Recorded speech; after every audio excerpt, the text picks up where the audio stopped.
दादू। हाँ बेटा। ये लोग कितने खुश दिख रहे हैं ना। हाँ खुश तो है। और आप? मैं भी खुश। पर ये लोग खुश क्यों हो दादू? क्योंकि ये लोग आजाद हैं। और आप? मेरे पास भी आजादी है। कहाँ? मेरी आजादी मेरी जेब में है। क्या कह रहे हो दादू? आजादी और जेब में? दिखाओ कैसी होती है आजादी। ये?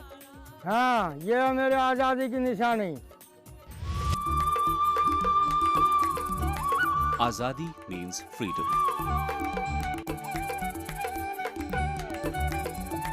Freedom means different things to different people. Most of us have simple dreams of freedom, which evolve and change along with environments, circumstances, and times. But however we look at it, freedom can and does have only one meaning: the freedom to choose. Someone once said, the strongest principle of growth lies in human choice. This is the tale of a dramatic and emotional journey of 62 years of free choice. It all began when, at the stroke of the midnight hour, when the world sleeps, India will awake to life and freedom. when India chose the republican form of government and universal franchise, the prophets of doom described it as the biggest gamble in history. The finishing line is yet to come. But at this moment, we can surely pause to smell the roses. We can take a step back and say, looks like the gamble paid off.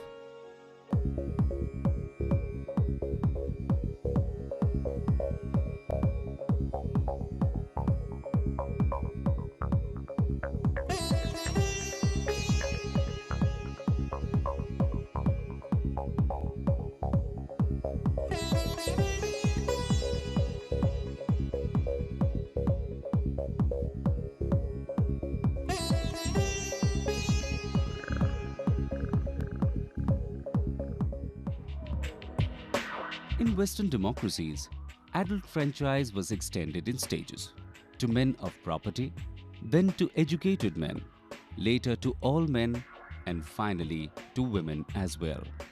With its instant promise of universal adult franchise, free India took its first leap.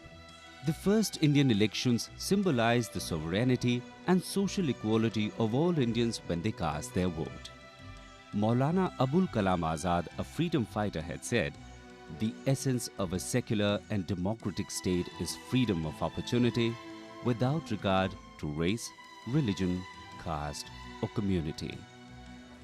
India is a hierarchical society. Within Indian culture, whether in the north or the south, Hindu or Muslim, urban or village, in fact, in virtually all things, people and groups of people are ranked according to various dogma handed down from one generation to the next. With the first election, India broke free of this deeply entrenched social tradition. What a humbling sight! The privileged and the marginalized standing in the same line waiting to cast their vote.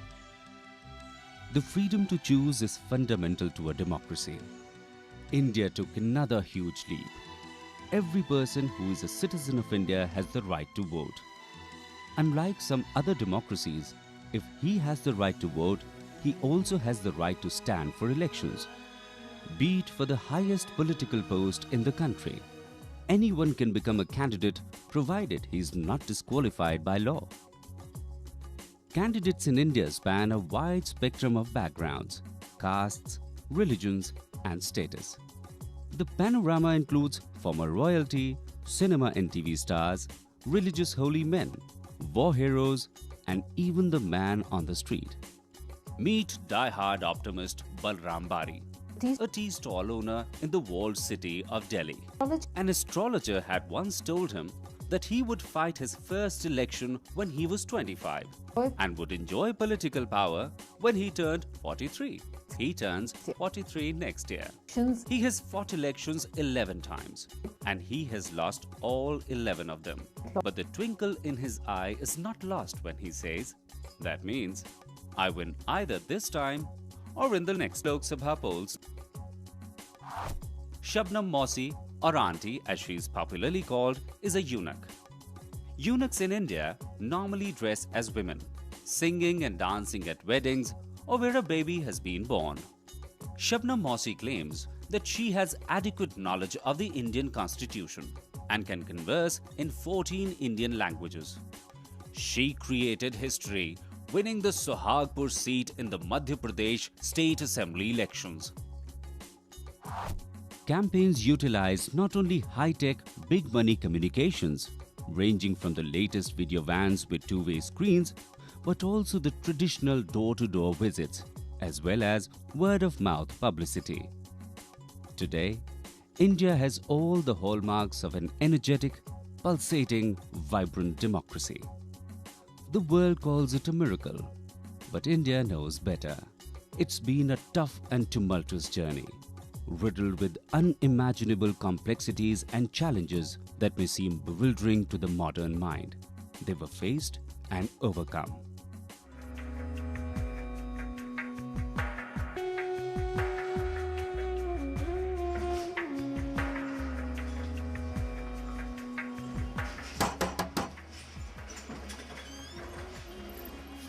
नाम?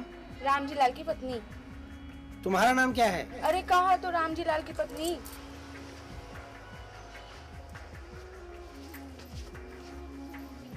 It's hard to imagine, but yes, there was a time when in many regions of India, women knew themselves and were known by others only in terms of their relationships to the men in their lives. The father of the nation, Mahatma Gandhi, had said, "In a true democracy, every man and woman is taught to think for himself or herself." It was a lesson well learned. The iron fist in a velvet glove.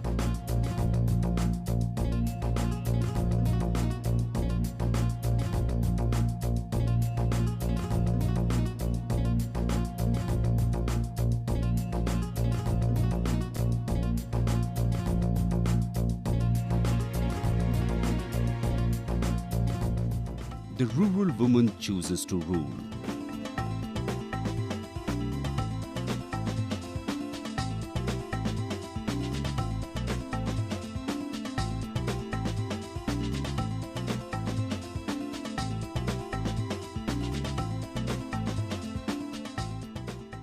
The soft touch in a hard world.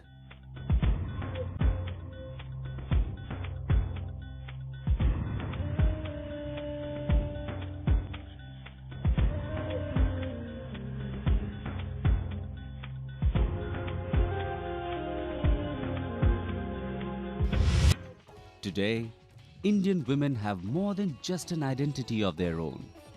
But what is etched in India's historical memory is the great lines of women along with men snaking through the dirt roads and streets, going to vote for the first time.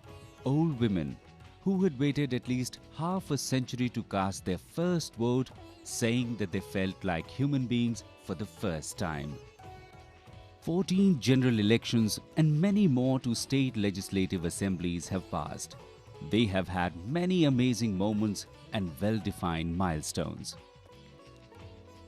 The Indian experience is that electoral democracy is essential to manage the diverse aspirations of a plural society.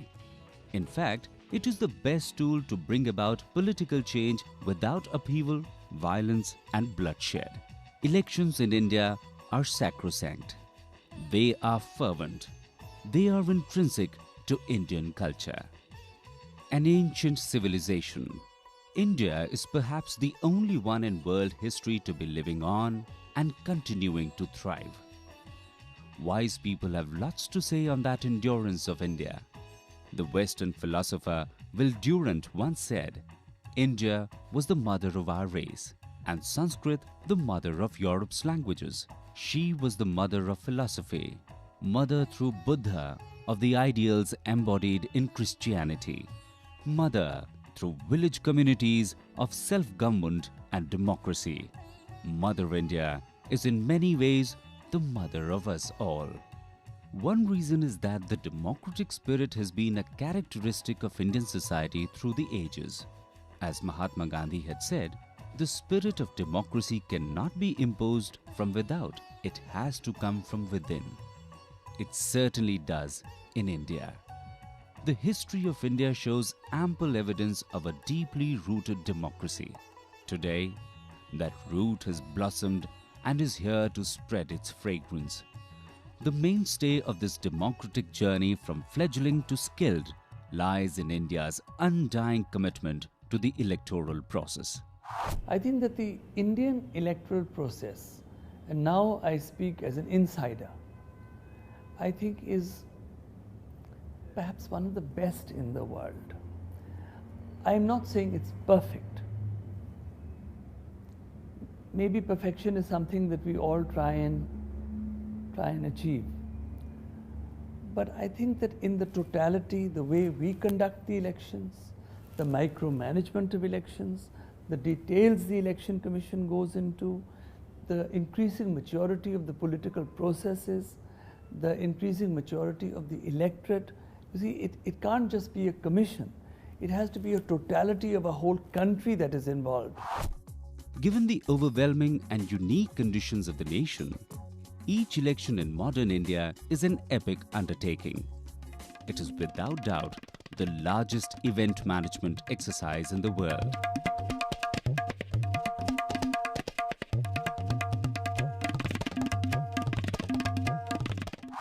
Can you imagine 4 average European countries like Italy, France, Switzerland and Holland with a combined population of more than 140 million holding a general election together under the management of one organization?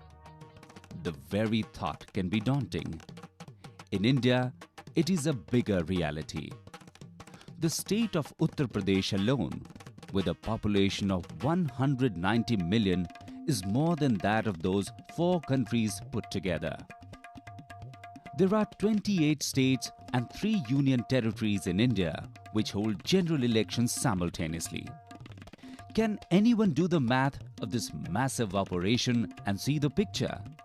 India creates this picture and lives the story every 5 years. In 2004, Indian elections covered an electorate larger than 670 million people. Believe it or not, it is double that of the European Parliament elections, which are considered to be one of the largest elections in the world. Look at it another way. It's almost like the whole of America and Europe getting ready to vote under the aegis of one organization. In India, more than 389 million people voted out of a total electorate of nearly 671 million. The figures can be mind-blowing. Indian elections entail organizing and supervising about 700 million voters in around 800,000 polling stations spread across widely varying geographic and climatic zones. Polling stations are located in the towering snow-clad Himalayan peaks, the deserts of Rajasthan, the vast Gangetic plains, the coastal regions further south, and in the sparsely populated islands in the Indian Ocean. India is the world's largest electoral democracy, and its general elections, scattered over almost 2 months, represent a triumph of organizational skill and will. Politics is something of a passion, and perhaps nowhere in the world are elections so fundamentally a zealously living and contested thing as in India. Someone once said, politicians are like diapers. They both need changing regularly and for the same reason. Indians have taken this lesson to heart. The very fact that India has repeatedly and regularly mounted general elections since 1947 and on a scale never before witnessed in history bears testament to the strength of Indian democracy. Indian parliamentary elections cannot be compared to any polls happening anywhere in the world, because India is not merely a country but a virtual continent. Its population, which exceeds 1 billion, presents the most extraordinary contrasts. The cultural and demographic diversities themselves present intimidating challenges.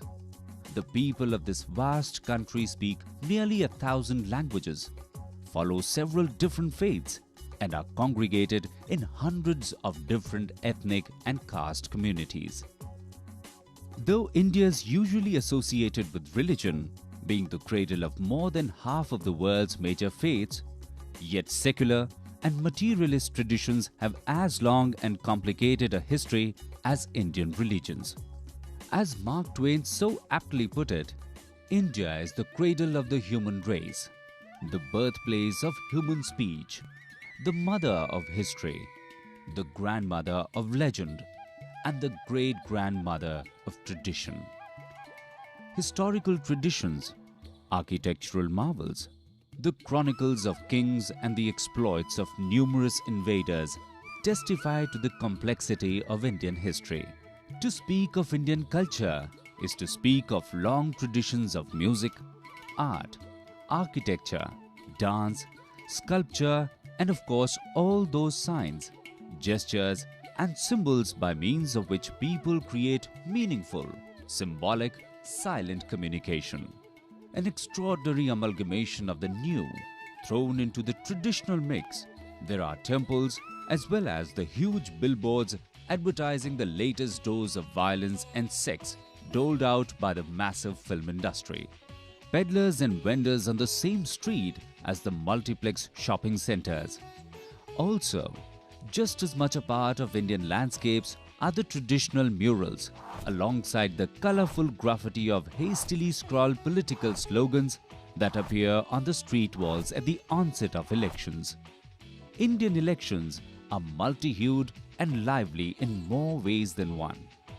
Elections in the 1950s were carried out using different ballot boxes for each candidate rather than voting on ballot paper. Different colored boxes represented different parties. Ever heard of 1,033 candidates for a single seat? Believe it or not, it happened in the Modakuruchi Assembly constituency in Tamil Nadu in 1996. The ballot paper with the symbols of the aspiring candidates was a booklet that ran to 60 pages. Awesome? Sure. All-inclusive? Certainly. Liberal? Of course. And let's not forget participatory. But there was a lesson learnt also. Certain remedial measures were taken in August 1996 to avoid frivolous candidature. This included raising the deposit and increasing the number of supporters needed to nominate a candidate. Checks and balances have always been applied at the right time. There are 919 political parties in India. Incredibly, this is more than the number of political parties in the US, UK, Brazil, Japan, South Africa and Australia put together, which add up to only 328. In the 2004 general elections, there were 1,351 candidates from 6 national parties, 801 candidates from 36 state parties, 898 candidates from officially recognized parties and 2,385 independent candidates. The oldest candidate was 94. He won. The youngest elected MP is 26 years old. What a heartwarming sight. The young and the old walking hand in hand to bridge the generation gap. A beautiful mix of youth and experience. The constitution makers of India had dared to dream. They were visionaries who knew they had to create a workable mechanism that would reconcile the myriad and mind-boggling contradictions of the nation to create an awe-inspiring democracy. Intense deliberations and the measured stroke of a pen created a neutral and independent body to conduct, manage, and oversee the election process. The Election Commission of India was born on January 25, 1950. India was the first developing country, the first country in the so-called third world to actually adopt electoral democracy, with all the challenges that implies. The challenge of illiteracy in our country. When the British left, literacy rates in India were 18%, so we had to invent the whole phenomenon of election symbols so illiterate people could know who to vote for. That didn't exist anywhere else in the world. We had the whole challenge of logistics. Our country is vast. You've got every conceivable terrain. Votes are cast in snow-capped mountain hamlets, in dense jungles, across crocodile-infested rivers, in desert areas, and all of these have to take place sometimes within the same time span. So you've got an extraordinary set of challenges which a developing country is able to show that it's surmounting and accomplishing. So to me, it really is an extraordinary model for the world. The Election Commission employs almost 7 million polling personnel to run the election. For every polling station, there are 5 people inside and 5 outside for security and other duties. A vast number of civilian police and security forces are deployed to protect everybody's right to vote. Recognizing the electoral process as the strongest pillar of democracy, the Constitution gave the Election Commission a unique, independent and high-powered role. Today, there are 3 election commissioners with an equal vote. No one can take an arbitrary decision, and they function along the lines of the College of Justices at the Supreme Court. In fact, the proceedings to disqualify a candidate can look like a hearing at the Supreme Court. Top lawyers come and argue the case in front of 3 commissioners, and the 3 commissioners reach a decision in a collegial manner. Even the judiciary is not allowed to interfere with the course of elections until the results have been declared. In fact, the Supreme Court is the biggest protector and custodian of the independence of the Election Commission. The judiciary can be approached by someone who may claim to be aggrieved or a person interested, and if the judiciary steps in, well, the process can be interrupted. During that period, the Constitution envisages that the Election Commission alone should have the final word in every respect. Even if there be any controversy or dispute requiring resolution, that can be taken up after the election process has been concluded, but not before that. Today, the electoral path is well trodden, and still, every obstruction is constantly being bulldozed and every rough terrain is relentlessly smoothed out to ensure that the playing field is level. India is considered to be a tolerant society. The Election Commission of India, however, cannot afford to be tolerant. In fact, today, it has developed a zero-tolerance level for any kind of electoral malpractice. How else can it conduct elections in a country that firmly believes in and cherishes the principles of pluralism? Indian elections represent an amalgamation of plural thoughts, plural religions, plural customs, plural languages, and plural needs. However plural the outlook though, there is full-blooded unity in one conviction. The ballot box is important, and every vote counts.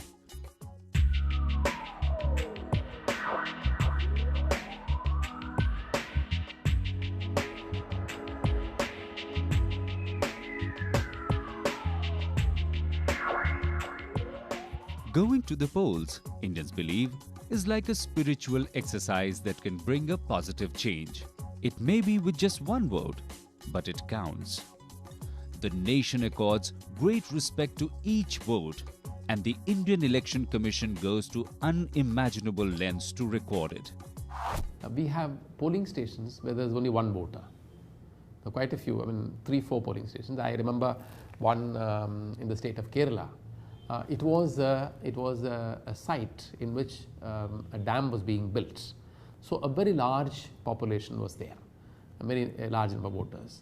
And as the time went by, after the dam work was completed, people moved away, and it left only the attendant who was attending to some of the chores there, the mechanical. But still, an entire day, our polling party waited so that at his own time of choice, the voter came and voted. So for one voter, this polling stations were maintained. In a unique experiment, the Election Commission introduced 6 mobile booths in the inaccessible areas of Barmer and Jaisalmer in Rajasthan. This was the first time that such booths would be crisscrossing the far-flung areas of the district. The mobile booths were a huge success. Finding a period when elections can be held throughout the country is not simple. The Election Commission has to take account of the weather. During winter, constituencies may be snowbound, while in the monsoon, access to remote areas can become restricted. Then, there is the agricultural cycle to be considered, so that the planting or harvesting of crops is not disrupted. Schools are used as polling stations and teachers employed as election officials, so exam schedules have to be kept in mind. Also, there are religious festivals and public holidays. Law and order plus availability and movement of central police forces also factors in. It's like walking a tightrope when logistical difficulties are also added to the mix.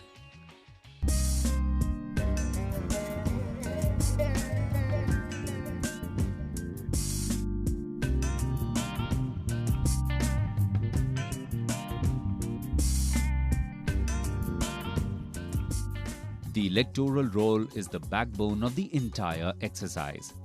It is normally revised every year. To improve the accuracy of the electoral roll and prevent electoral fraud, the Election Commission ordered photo identity cards for all voters in the country in August 1993. In 1998, the Commission took a historic decision to computerize the entire electoral rolls. The photo identity card number of the voter is also printed in the electoral rolls for cross-linking.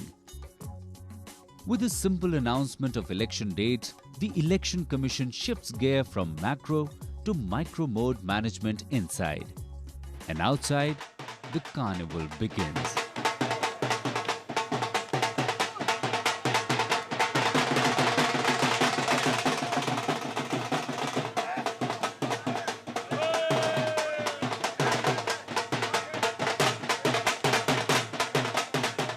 With public participation in the process, the elections virtually turn into a strange admixture of war and festivities. Vibrant colors, dramatic hoardings, spectacular caravans, larger-than-life effigies. All stops are pulled out. The Election Commission also turns into the epicenter of battle. A virtual war zone comes into existence. The officers and staff work incessantly towards a just culmination of this battle.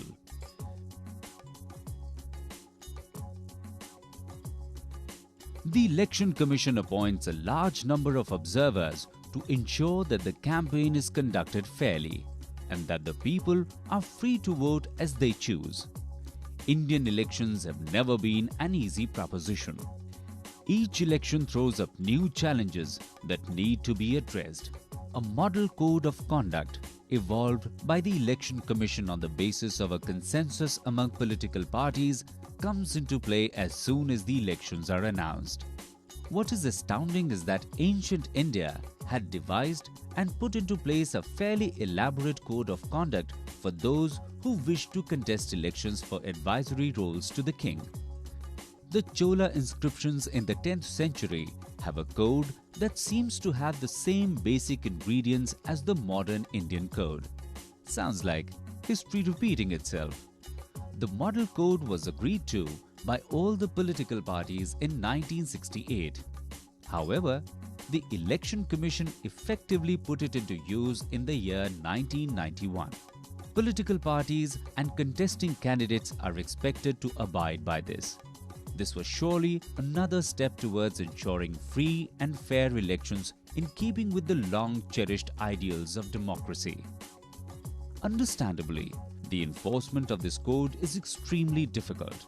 As such, the Commission enforces it through election observers who are senior civil servants with administrative acumen and neutrality to ensure the strict observance of the code. Humans being human and thus fallible, aberrations do creep in. The Election Commission has had to face and deal with serious distortions. There are incidents of money power, muscle power, and mafia power that come into play. Criminalization, corruption, communalism, and casteism are not far behind. I think the biggest challenge still is to check money power in elections. We were grappling with the muscle power and money power initially. We have been able to control muscle power substantially, I think almost totally. But money power, we feel we have a lot to do. The other challenge is that voter participation needs to increase, particularly in urban areas. Contrary to public perception, in spite of illiteracy and poverty, the rural voters participate in large numbers. It is the so-called educated elite who are very indifferent to the election process. Every state has its own problems.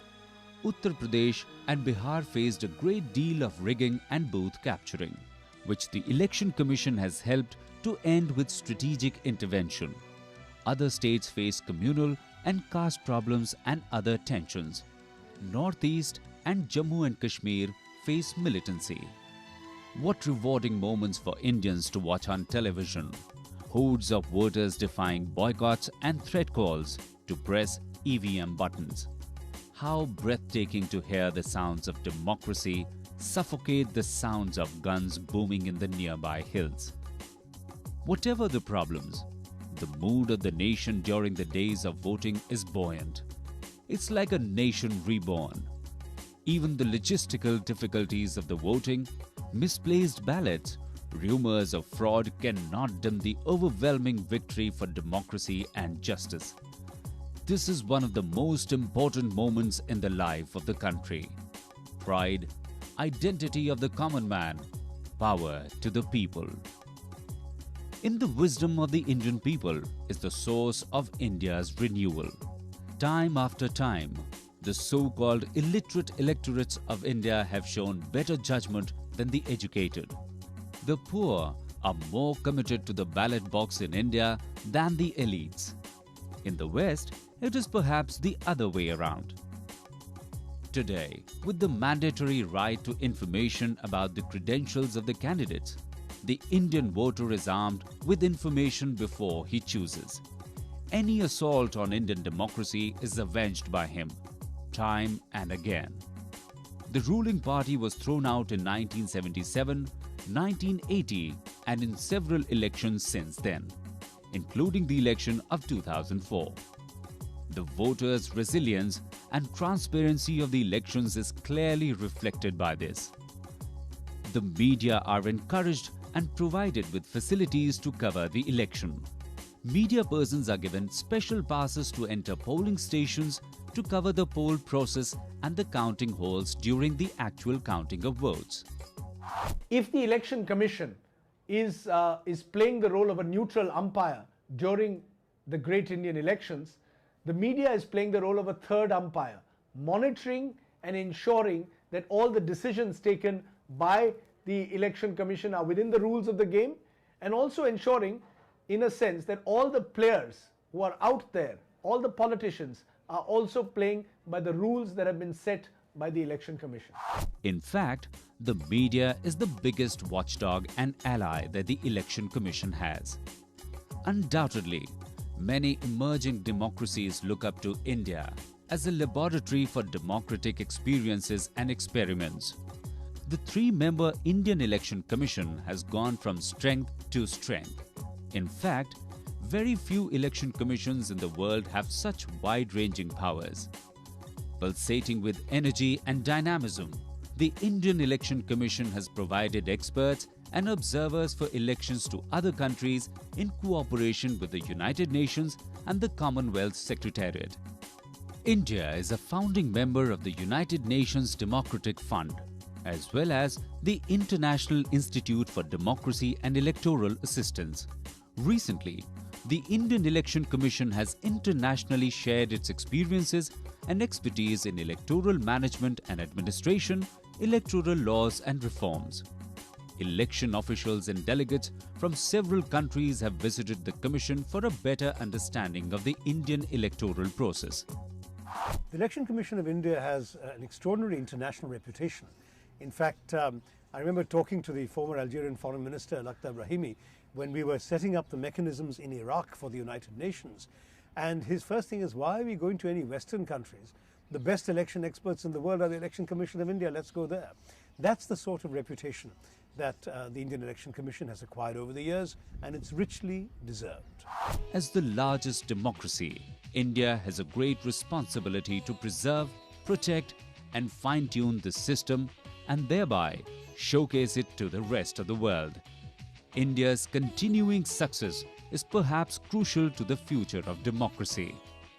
The electoral system and methods have undergone revolutionary changes, strengthened and added resilience to the democratic credentials of India.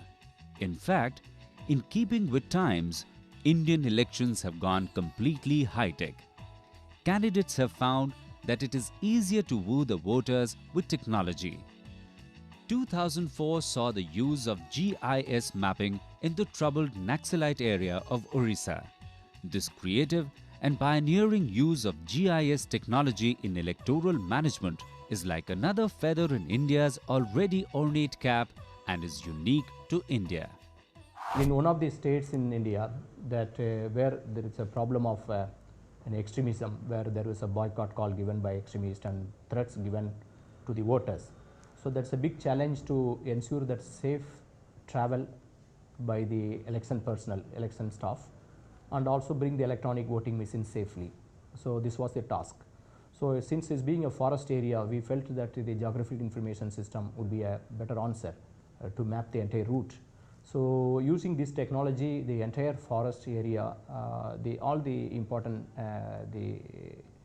the topography as well as the kind of availability of telephones, and then on various other kind of infrastructure like school buildings, clinics and hospitals. Everything was mapped on the GIS, and then in this election we also used the helicopters for a surveillance and also in case of any emergency. Can anyone imagine remote villages in India that have never used electricity or seen a TV or radio or heard the wheels of a train chugging? These modern facilities may not have reached them yet, but the electronic voting machine or the EVM certainly has. An old adage says that a picture is worth more than 1,000 words. These pictures certainly are. The 2004 general elections stand out in the history of election management in India, if not the whole world. Indians saw the countrywide use of EVMs for the first time. 1.7 million EVMs were used in 700,000 polling stations. Most election results were announced in less than a day. The timely mobilization of over 1 million EVMs, including all checks, repairs, security, as well as the printing and fixing the lists of candidates on the machines is no small operation. It's a logistical nightmare with no scope for delay or error. The election dates are announced and the clock starts ticking. Besides this, with the EVM coming into play for the whole country, there were other equally fundamental tasks. The story of the EVM in India is no ordinary success story. It is like a jewel in India's electoral crown.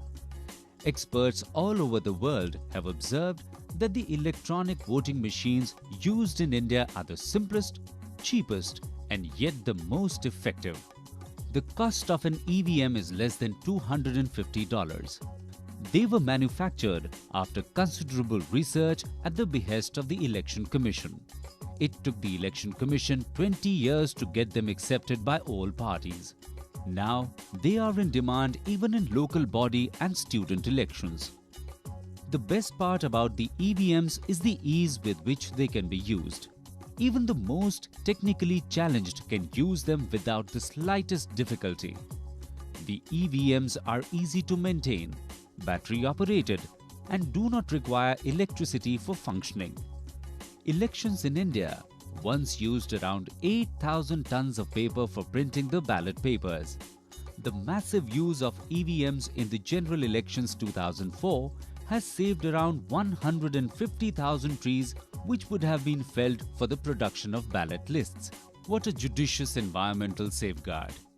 During the general elections of 2004, there were fewer acts of violence. EVMs have not only made the polling process smooth, but also made the counting of votes extremely easy, quick, and thoroughly tamper-proof. Electoral management in India is today marked by complete transparency right from nominations through holding of elections up to declaration of results. The icing on the cake is the smooth transfer of power to the winning party. In keeping with India's reputation as the present hub of world technology, the next general elections will probably be the most tech-savvy in the independent history of the country. The success of elections in India has attracted huge world attention. On the request of the Commonwealth Secretariat, an Indian EVM has been provided for display in the office of the Secretary General in London. The Indian mission was, is, and will always be from the biggest democracy to the greatest democracy in the world. The Indian bandwagon is on the right track. The people's commitment to electoral democracy has never wavered. It is a homegrown democracy, planted, managed, and nurtured by Indians. India, the land of philosophers, has also become India, the land of doers. The initial leaps forward have been taken. Now it's time to soar. In the next elections, Indians with new outlooks, new hopes, and new dreams will be asked to decide who they are and to choose where they want to be led and by whom. And the search will begin again. In the words of the legendary Indian poet Rabindranath Tagore, where the mind is without fear and the head is held high, where knowledge is free, where tireless striving stretches its arms towards perfection, where the mind is led forward by thee into ever-widening thought and action, into that heaven of freedom, my Father, let my country awake.